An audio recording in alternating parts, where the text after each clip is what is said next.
بسم اللہ الرحمن الرحیم۔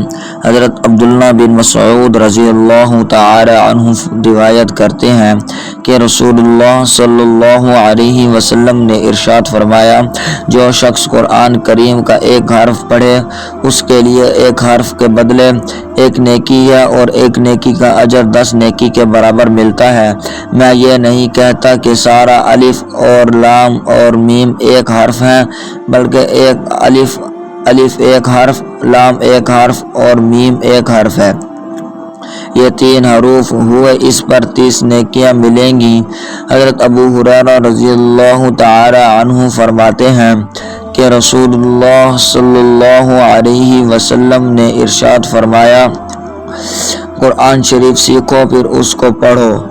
اس کے لیے جو شخص قرآن شریف سیکھتا ہے اور پڑھتا ہے اور تہجد میں اس کو پڑھتا رہتا ہے، اس کی مثال ایک کھلی تھیلی کی جیسی ہے جو مشک سے بھری ہوئی ہو کہ اس کی خوشبو تمام مکان میں پھیلتی ہے۔